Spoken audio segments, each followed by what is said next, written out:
Here's your wrestling news for March 8th, 2023, and we're kicking off today with Vince McMahon, as the executive chairman was backstage at this week's Raw, marking his first time at a WWE event since his retirement last year.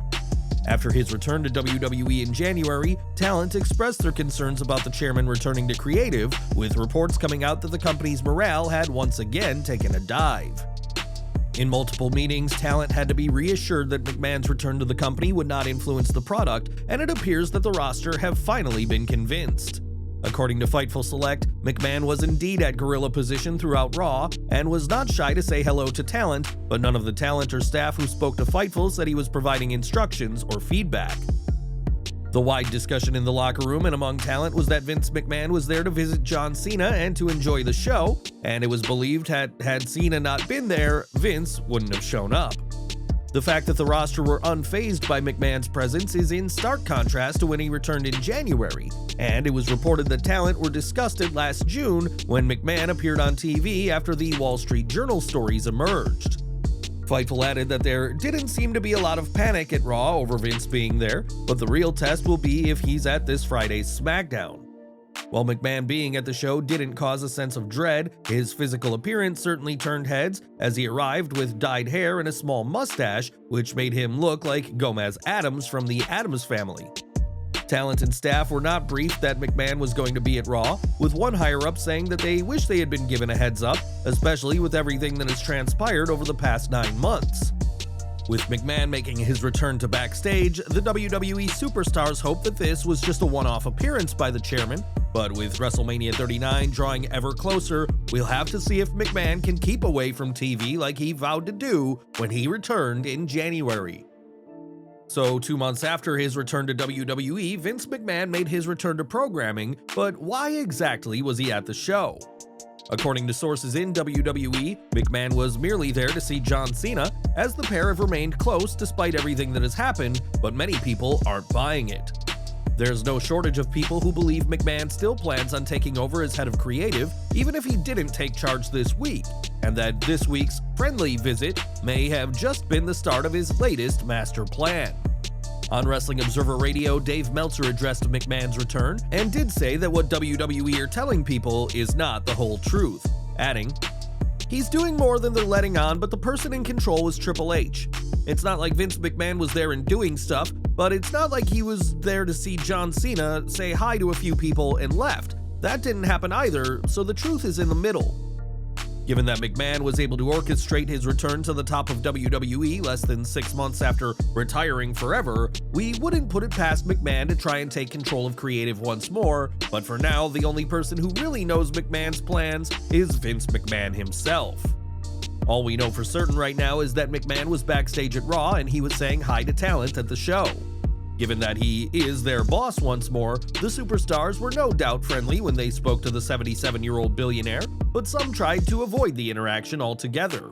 In his report, Sean Ross Sapp said that there were a few talent that intentionally avoided the executive chairman, despite believing that they'll have to deal with him in the future. One WWE higher-up even believed that McMahon was testing the waters and wanted to see how the roster would feel about him being at a show in the hope of appearing more often.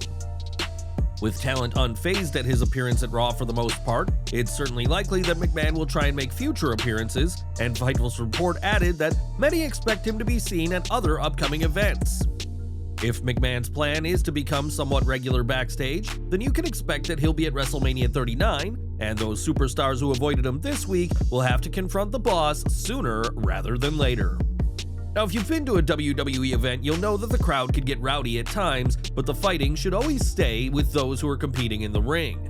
After all, the men and women in the ring are the ones everyone in the crowd paid to see wrestle, but one fan at this week's Raw clearly didn't get the memo.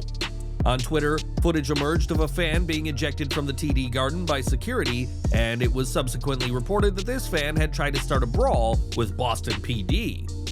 The ejected fan did not exactly go quietly, as they had to be dragged out by multiple security guards, and though they were mouthing off, whatever they were saying was drowned out by the crowd, happy to see them ejected. As of now, there is no word on the fate of the fan who was escorted out of the building, and if there would be any repercussions for his actions, but we doubt WWE will be letting this fan back anytime soon. During this week's Raw, WWE confirmed the return of the King of the Ring tournament, and that tournament, alongside a Queen of the Ring tournament, will happen this May in Jeddah. In the promotional package, WWE included many fine superstars who would make fine monarchs, but left out two very notable names. Despite Zelina Vega winning the Queen's Crown tournament in 2021, the reigning queen was nowhere to be seen, and on Twitter expressed her displeasure about being snubbed. Not only was Vega not mentioned, but Xavier Woods wasn't featured either, and in a tweet, the 2021 King of the Ring fixed the video, which in his version only included clips of himself and Vega. WWE has called the tournament as a launching pad for superstars to reach the next level, but the fact that neither of the most recent winners were big enough names to be in this package hardly bodes well for the promotion's next monarchs. Now, in September of this year, WWE's domestic television rights are up for negotiation, and WWE are eager to have new owners by that point in time. If WWE is bought by, say, Comcast, then they won't have to worry about TV broadcasting deals for a very long time, but what if a new buyer isn't finalized by September? In recent weeks, several notable names have seemingly dropped out, including Comcast, who is the parent company for the USA Network, which hosts Raw and NXT, as well as Peacock, the home of the WWE Network. This week, Forbes Sports Money editor Meiko tweeted a screenshot from a presentation generated by Wells Fargo security analysts about WWE's domestic media rights, and it isn't good news for Vince McMahon. The main takeaway was that they don't think Fox is willing to do a new deal with WWE at a higher price, and added that it's possible that Smackdown could be moved to a streaming platform for Fox under a new deal, which would severely cripple the Blue brand's ratings and reach. If WWE does agree to a new deal with Fox before a buyer is found, then the process of finding a new owner becomes much more difficult, which is why WWE, McMahon, and Nick Khan are in such a hurry. It was back in 2018 that Fox boss Rupert Murdoch leveled into WWE during a negotiation with McMahon, saying that Comcast, NBC Universal were embarrassed to show wrestling, and whether McMahon believed the claim or not, Fox would become the home of Smackdown soon enough. WWE's media rights are expiring very soon, and not finding a buyer in time will cause a huge amount of problems. And who do you predict will end up as the new owners of WWE if a buyer is found at all? We've got some unfortunate news regarding AEW's Wardlow, who this week has been the victim of a robbery, with his TNT championship being stolen. On Twitter, Wardlow shared a video of his rental car and the smashed window, and said that in addition to his title, his ring gear and other belongings have also been stolen. Wardlow explained that without his ring gear, he doesn't know if he'll have to face Powerhouse Hobbs on tonight's Dynamite in his street clothes, but that he plans on making it to their TNT title match tonight in Sacramento. Hobbs earned a title match on last week's Dynamite by winning the Face of the Revolution ladder match, and in the video, Wardlow said that the thief better thank God that he didn't catch them in the act, or he would have shattered the thief's jaw just like the car's window glass. Wardlow's second reign as AEW TNT champion only began last weekend when he defeated Samoa Joe at Revolution, and this is the worst way his title reign could have begun.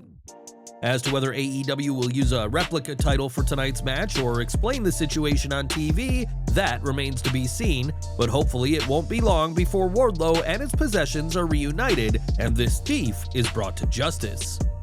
Roxanne Perez retained the NXT Women's Championship at NXT Roadblock, but she collapsed and was stretchered out after the match. Perez defended the title against Meiko Satomura on Tuesday's special-themed episode of NXT in a match that had a lengthy overrun. Satomura punished Perez with repeated kicks throughout the match, and at one point, Perez went for a pop rocks on the ringside floor, but Satomura held onto the apron and Roxy hit the floor hard. After Perez won the match with a roll-up, she got a show of respect from Satomura. Perez then collapsed and officials came out, checking on her before calling for an EMT.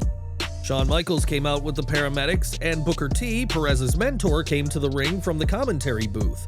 Perez was being described as non-responsive and was stretchered out of the arena to an ambulance, with cameras following the whole way until the show ended in the parking lot. Initial reports have suggested that Perez is concussed, but the doctors are further checking the extent of what actually happened. Let's hope for the best. Stay tuned to Slat Rock Wrestling for more updates. And we're ending today with John Cena, who, after some goading, accepted Austin Theory's challenge for a match at WrestleMania 39 during this week's Raw. Given that he is a Massachusetts native, it made sense for John to make his WWE return in Boston, but was this the former world champion's final time in Beantown? On Twitter, Cena responded to a clip of his return and said that for the first time, he felt that his appearance on Raw may be his last in the city. For years, John Cena dominated Monday Night Raw and has plenty of iconic red brand moments to his name, so for him to say he's beginning to see his Raw appearances as possibly his last one is telling. Given his success in Hollywood, John has become far less available to WWE, and while his heart will always belong to wrestling, fans should appreciate the few Cena in-ring appearances that we have left.